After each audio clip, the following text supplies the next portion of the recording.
Recently, I've been reframing my idea of downtime, and I think it's something a lot of us should visit and address.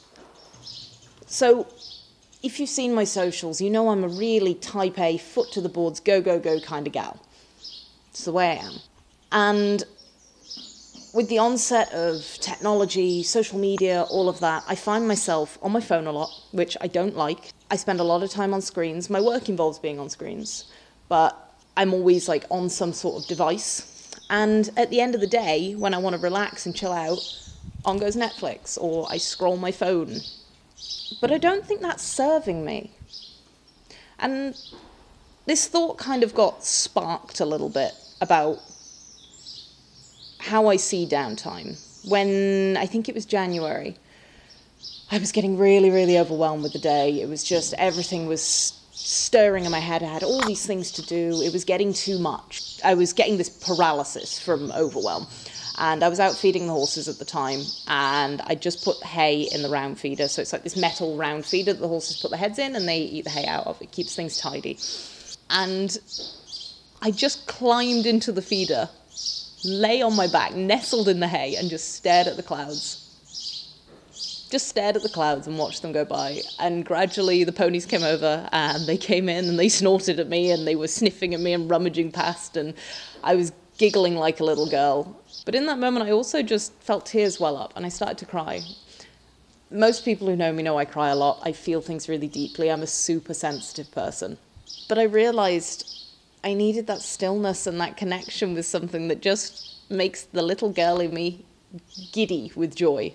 Because what I used to do as a teenager and as a kid is I'd just go and hang out in the field with the horses. I'd just sit in the hay feeder, or I'd sit in the grass and play with flowers, like making little daisy chains, and I was never very good at daisy chains. And there was that just stillness in my day-to-day, that real stillness that I don't think we really get anymore.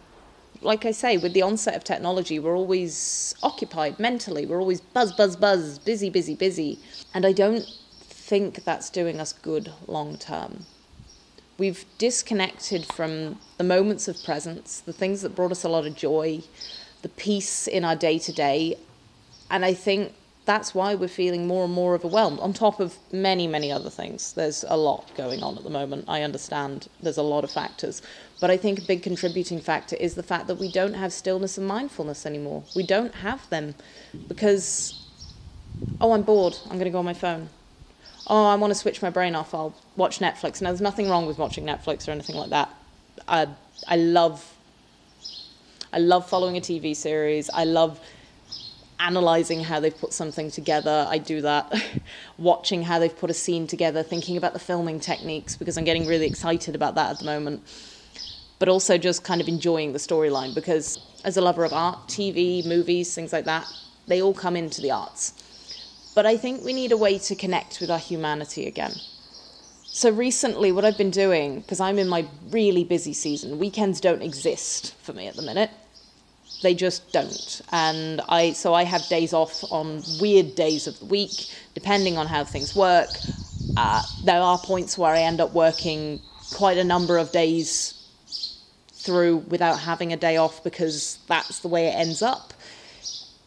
It's just the way things work in my career as a photographer. But what I'm doing, instead of going, all right, I'm done with work for the day, I'm going to go and sit and watch Netflix, and switching off that way, and realizing I don't really switch off properly because my phone's usually close by and I'm wanting to scroll, and so I have to put that on the other side of the room, and I don't feel settled in myself.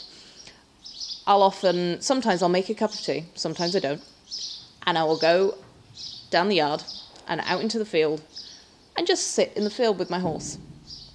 Just sit there and be and have cuddles and give her little scratches and play and just enjoy being with her and enjoying listening to the birds and the rustle of the leaves in the trees and that presence that nature brings to you, that you find in nature. I notice this like change in myself, this shift from, it's like my energy is vibrating and whirring and bouncing like a ping pong ball, to center, relax, calm, slow. It's like there's a flow within me suddenly. Instead of erratic, it's relaxed. And I realize how important that is. But I need to reframe my idea that that can be downtime as well. It's not work. Because I think, analyzing this a little bit, I worked with horses for 3 years. I worked as a groom, which is someone who looks after horses professionally. It's not a glamorous career. You get treated like crap a lot of the time. You work long hours. And I got to the point where I stopped loving horses. It was a really rough place for me. And so I've kind of got to remember that horses are no longer work, even though that was nearly 9 years ago now. God, that's frightening. 9 years. I need to relearn how to see my horses as my downtime, because what they give me is peace and presence and happiness. They bring me that relaxation, because again, it's what I did as a child. It's what I loved as a child, and reconnecting with that inner child is, I think it's really important for us as humans. So think back to what you did in your childhood. What brought you that happiness and that joy? Was it painting? Was it watching the birds? Was it playing with friends? Was it dancing? Was it going for a bike ride? Or whatever them simple joys were for you as a kid. Think back and really connect with that part of yourself. But also look at what you might need now. What might bring you that peace and happiness to your nervous system that you've almost come to see as a bit of a chore, because everything that drags you away from your technology feels like a chore suddenly, because it doesn't give you that dopamine hit quite so abruptly and aggressively. I think the whole dopamine issue is a topic for another video, the way we live in a fast dopamine culture. Comment below if you'd like me to talk on that a little bit more. But I think we need to find this slowness and reframe our idea of downtime again, because it's so powerful. It's a vital way for us to slow down in this extremely fast-paced world that is going too fast for us to really cope. I mean, we've got a whole crisis of overwhelm, burnout, mental health problems, all sorts. And I know there's more than just this contributing to that, but I do think the fast pace that we're forced to live at, it's a big part of it, huge part of it. So take the time when you can sit down and do this and think it through, or you can just mull it over when you're out for a walk, driving to work, anything like that, washing the dishes. Just mull over how you could reframe your idea of downtime and how it can help you enjoy this slow presence a little bit more. Because we're not on this planet to just scroll and be on the go all the time.